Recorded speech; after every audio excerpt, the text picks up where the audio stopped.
નમસ્કાર. આજના આ ખાસ વિશ્લેષણમાં ખૂબ ખૂબ સ્વાગત છે. ઘણા લોકોનો સતત આગ્રહ હતો કે આનો વિડિયો બનાવી આપો, જેથી આ સુંદર અને વિચારપ્રેરક કથાની ઊંડાણપૂર્વક સમજૂતી વધુ લોકો સુધી પહોંચે. તો ચાલો, આજે આપણે એક એવા શાનદાર પક્ષીની વાર્તામાં ઊંડા ઉતરીએ, જેણે પોતાની પાંખોની પ્રચંડ તાકાતને સંપૂર્ણપણે ભૂલાવી દીધી હતી. આ કથા માત્ર કોઈ એક પક્ષી પૂરતી સીમિત નથી, પણ તે માનવ મનોવિજ્ઞાન અને આપણી પોતાની છુપાયેલી ક્ષમતાઓ પર એક બહુ મોટો પ્રકાશ પાડે છે. ખરેખર, આ કથાનું શીર્ષક જ પોતાનામાં એક ઊંડો અર્થ ધરાવે છે. વાર્તામાં આગળ વધીએ એ પહેલાં આ મૂળ સત્ય પર ધ્યાન કેન્દ્રિત કરવું અત્યંત આવશ્યક છે. આ જ એ પાયો છે જેના પર આખી કથાની કરુણતા અને તેમાંથી મળતો બોધ આધારિત છે.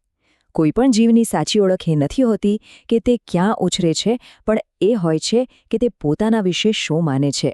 આ એક બહુ જ શક્તિશાળી વિચાર છે. આ વિચારને મનમાં રાખીને જ ચાલો આ યાત્રાની શરૂઆત કરીએ. ભાગ 1. ભાગ્યનો વળાંક. પહાડ પરનો માળો. કથાની શરૂઆત એક વિશાળ જંગલથી થાય છે.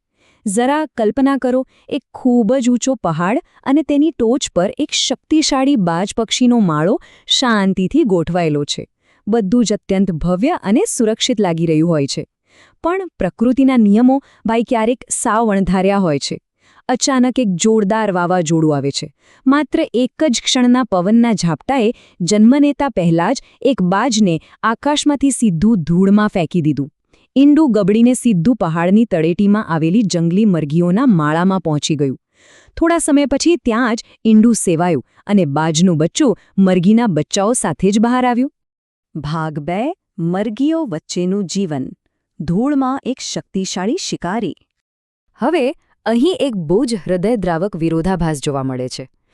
જેમ જેમ સમય પસાર થયો, પેલું શિશુ બાજ મરઘીના બચ્ચાઓ સાથે જ મોટું થવા લાગ્યું.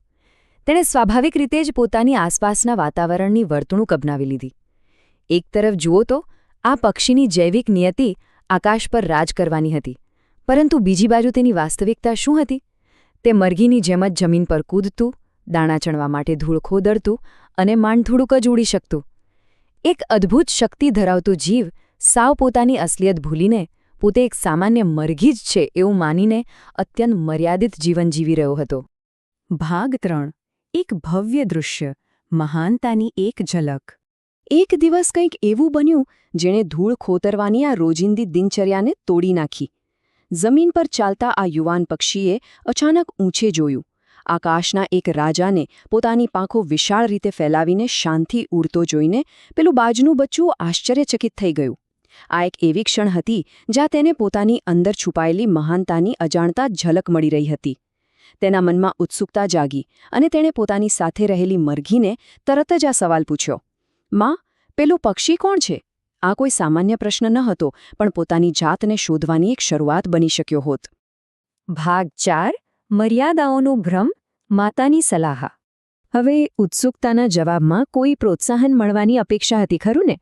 પરંતુ જે જવાબ મળ્યો તેણે એક એવી ખોટી વાસ્તવિકતા ઊભી કરી દીધી જે આખી જિંદગી ટકવાની હતી.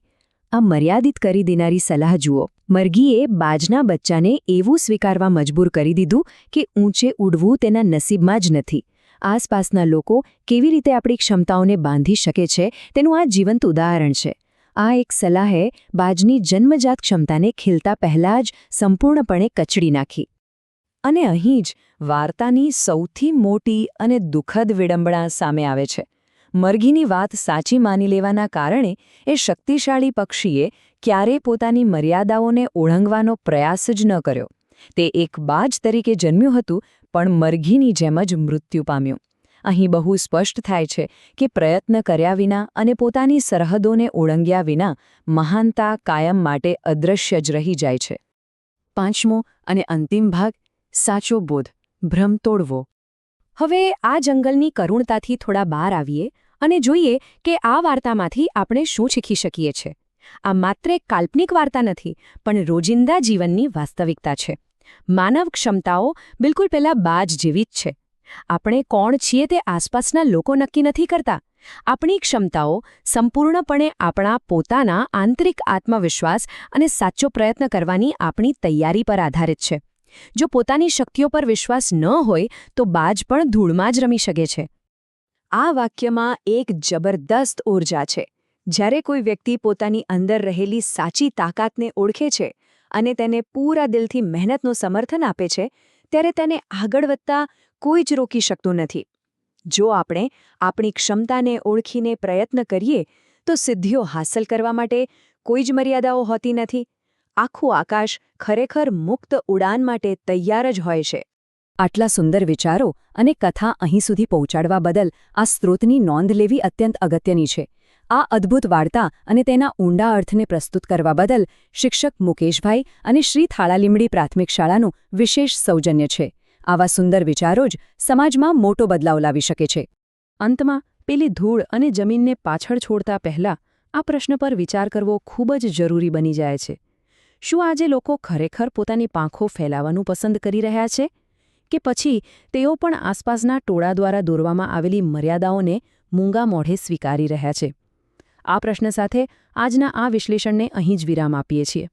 વિચારતા રહેજો કે આપણું આકાશ ખરેખર કેટલું વિશાળ હોઈ શકે છે.